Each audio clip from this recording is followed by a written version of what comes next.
Setelah kita selesai mengerjakan jurnal umum, maka selanjutnya kita mengerjakan buku besar. Buku besar sendiri memiliki tampilan seperti ini, yaitu ada tanggal, keterangan, ref, debit kredit, dan saldo debit kredit. Untuk pengisian dari buku besar, kita lihat lagi pada jurnal umum yang telah kita kerjakan. Di sini contoh yang pertama, kita akan memasukkan kas di bendahara penerimaan. Di sini yang pertama, kita ambil transaksi pada tanggal 1.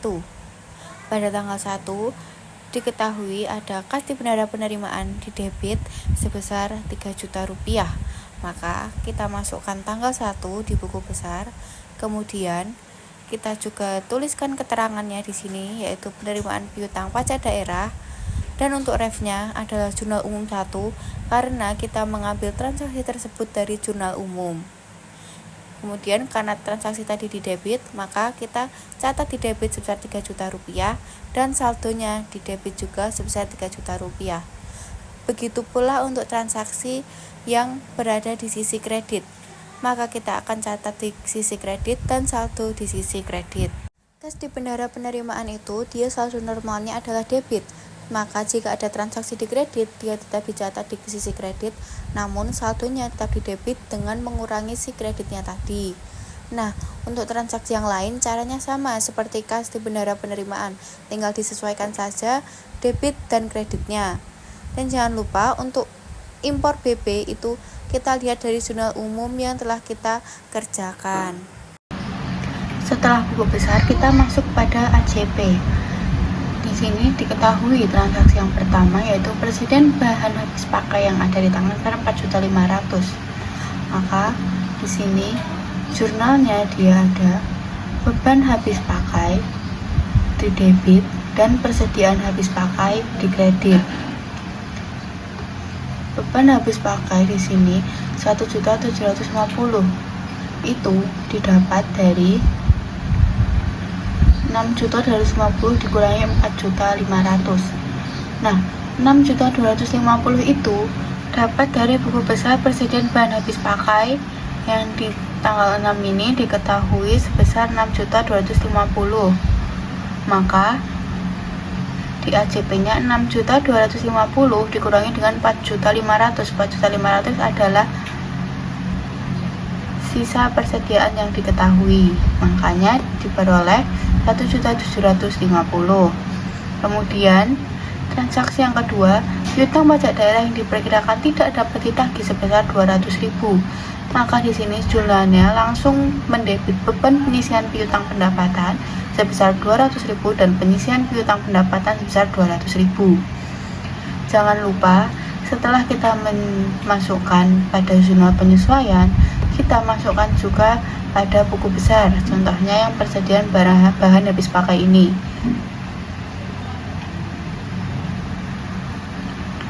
Kemudian lanjut untuk AJP yang ketiga, yaitu penyusutan aset tetap untuk tahun 2019.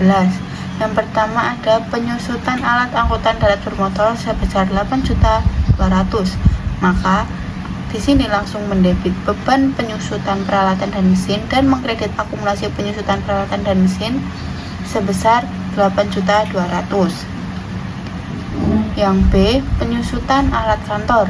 Maka di sini mendebit beban penyusutan peralatan dan mesin, kemudian akumulasi penyusutan peralatan dan mesin sebesar 600.000 rupiah.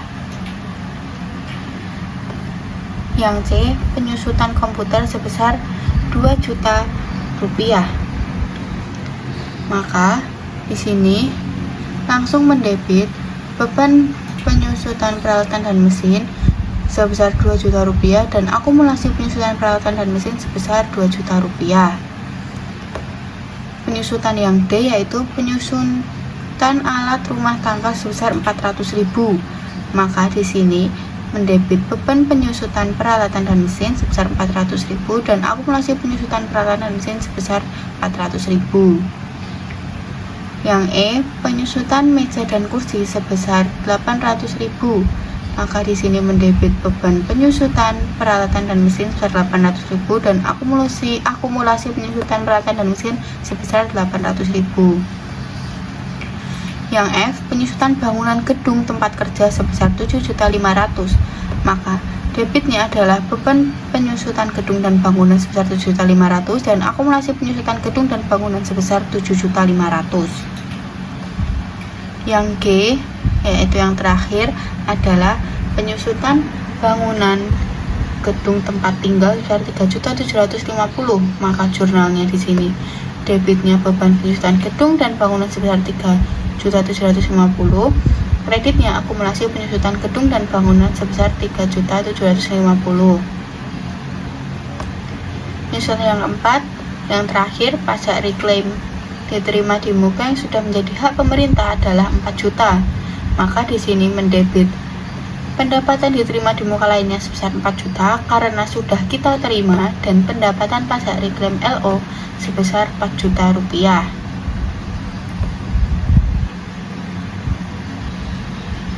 Sehingga diperoleh totalnya 29.200.000 rupiah. Itu adalah penjelasan singkat dari AJP.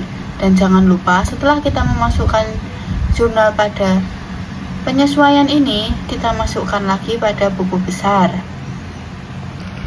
Setelah ke buku besar dan jurnal penyesuaian, di sini kita masuk pada neraca saldo dan neraca lajur. Neraca saldo ini diambil dari buku besar yang tadi sudah kita kerjakan. Kita bisa menggunakan cara cepat dengan menyamai dengan dari buku besar seperti yang ada di contoh ini. Kita ambil dari buku besar. Semua akun yang masuk pada neraca saldo kita ambil dari buku besar saldo paling terakhir. Kemudian untuk AJP sendiri kita juga ambil dari AJP yang telah kita kerjakan sebelumnya seperti ini. Untuk penempatan debit dan kreditnya sesuai dengan AJP yang kita kerjakan, dan untuk neraca saldo penempatan debit dan kreditnya juga sesuai dengan buku besar di saldo yang terakhir. Kemudian untuk neraca saldo disesuaikan itu kita ambil dari neraca saldo dan AJP yang ada di neraca lajur ini. Untuk contoh yang pertama di sini ada pada kasih bendahara penerimaan, itu bisa kita ambil dari debit neraca saldo dikurangi dengan kredit yang di neraca saldo, kemudian ditambah lagi debit yang di AJP dan dikurangi kredit yang di AJP sehingga diperoleh 7 juta rupiah. Untuk cara ke bawahnya sama. Untuk pengisian yang di LRA itu kita ambil akun 4 dan 5. Akun nomor 4, jadi mulai pada pendapatan pajak kota LRA hingga akun 5 yang terakhir, yaitu belanja modal pengadaan komputer.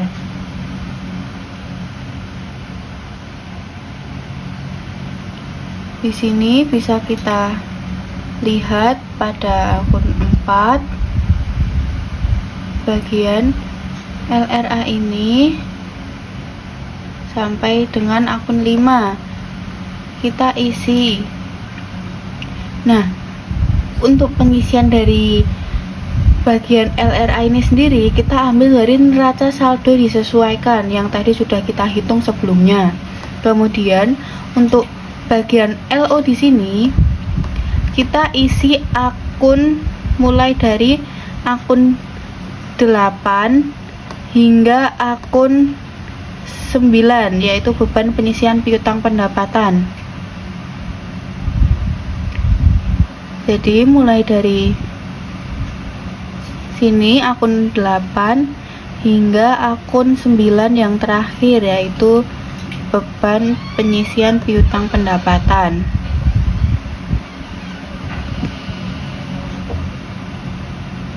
Cara pengisiannya sama, yaitu diambil dari neraca saldo disesuaikan.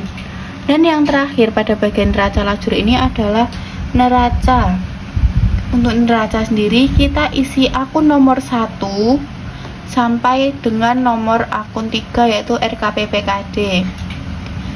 Cara pengisiannya sama, kita bisa ambil dari neraca 1 setelah disesuaikan. Maaf, ini hingga RKPPKD.